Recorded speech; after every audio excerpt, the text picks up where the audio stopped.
বাংলাদেশের কোন জায়গায় একটা অকারেন্স ঘটছে একটা ছেলে আরেকটা মেয়েকে ঢিল মারছে, কন্টিনিউশন ফ্রম দ্য পাস্ট। এবং আমি মনে করি ওইটা কিন্তু সরকার আসার পর এটা তৈরি করেছে। এই যে সিন্ডিকেটটা যারা করছে তারা কোনো না কোনো ভাবে সরকারের ছত্রছায়া আছে। তার মানে সরকারের বয়স এখন মাত্র 2 মাস। এখনই কি আসলে সরকার আর সফলতার থেকে একটি অসফল সরকারের দিকে পরিণত হতে যাচ্ছে? আপনার কি মতামত? তার আগে আপনাকে একটা প্রশ্ন করি, আল মামুন রাসেলকে এবং আপনাকেও, পৃথিবীর কোন দেশটা এখন তেলের মজুদে ভরপুর আছে? তেলের সংকট নাই কোথায়? সব দেশেই আছে। আমাদের আশেপাশে ভারতে পেট্রোল পাম্পের লাইন দেখেছেন? ফিলিপিন্স জরুরি অবস্থা জারি করছে, জানেন? মানুষ ঘর থেকে বের হতে পারছে না। ইউরোপ, তারা বলছে তাদের কাছে আর মনে হয় 53 দিন চলার মতো তেল আছে, হোল ইউরোপ।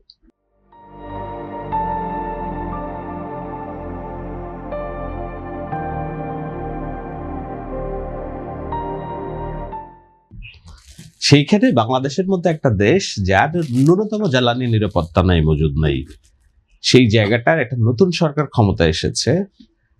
সেই সরকারের বয়স 2 মাস পার হলো এবং সেই সরকার আসার পরে এই যুদ্ধক্ষেত্র এবং এটা একেবারে নিয়তির লিখন বলা চলে। তো সেই জায়গায় আমরা যদি এটাকে ইস্যু করি এবং এটাকে নিয়েই যদি আমাদের যে স্বভাব সরকার বিরোধিতা এবং সরকারকে ফেলে দেওয়ার জন্য যে খায়েশ আমাদের আছে, সেইটা যদি করা হয় তাহলে তো সমালোচনা করা মানে কিন্তু সরকার বিরোধিতা নয়। না, সরকারকে অবশ্যই সমালোচনা করবেন। এবার সরকারের সমালোচনার জায়গাগুলো আছে, যেমন তারা এই ডিস্ট্রিবিউশনটা ঠিক মতো করতে পারছে কিনা। তারা তো বলছে যে আমাদের এত সংকট নেই যে মানুষ লাইন ধরবে এরকম। তার মানে কোথাও একটা সংকট আছে, হয়তো ম্যানেজমেন্টের সংকট আছে। হ্যাঁ, ম্যানেজমেন্টের সংকট আছে।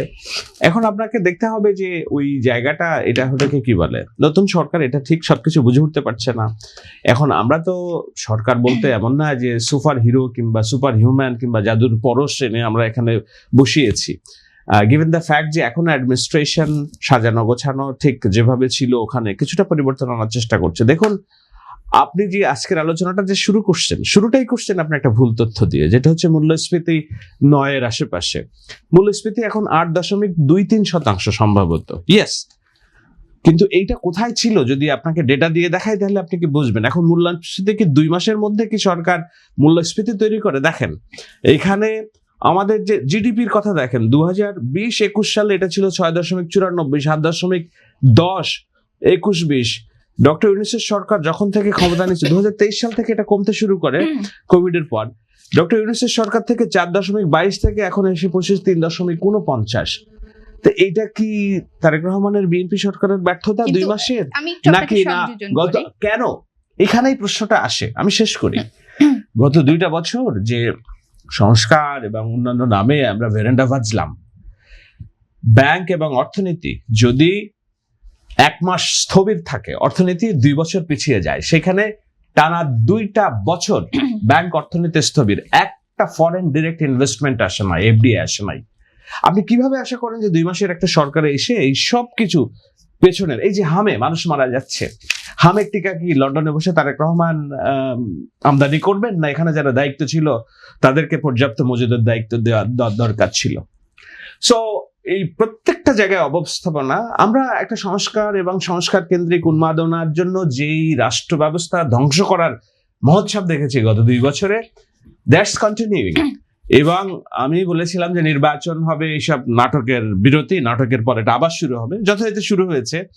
কিন্তু এই শুরু করলেও এটা রাজনৈতিক বিতর্ক, কিন্তু দেশ পরিচালনার জন্য দায়িত্ব আছে যারা, তাদেরকে তো আমি ব্ল্যাঙ্ক চেক দিতে পারবো না। ইয়েস, তাদের দায়িত্ব আছে এবং তাদের এটা এনশিওর করতে হবে, কারণ মানুষের এটাই চাওয়া।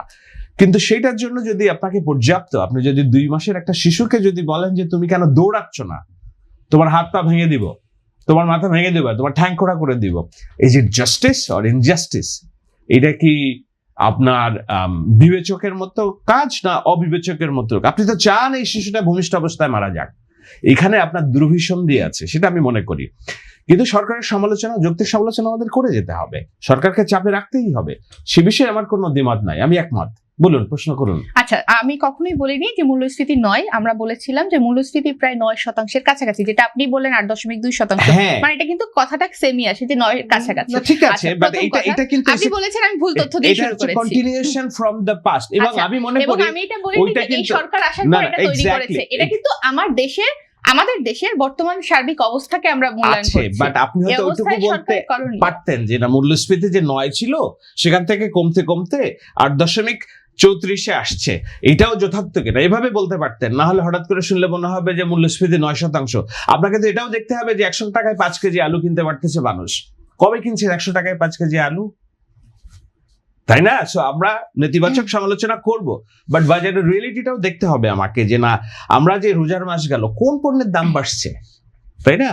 অনেকগুলো ভালো জিনিস আছে। পূজা বৈশাখ গেল, বাংলাদেশের কোন জায়গায় একটা অকারেন্স ঘটছে, একটা ছেলে আর একটা মেয়েকে ঢিল মারছে। আপনাকে দেখতে হবে তো আদার্স অ্যাক্টিভিটিস গুলো যেখানে আমরা টিকতে পারতাম না মবের জন্য। ওকে, আপনি প্রশ্ন করুন।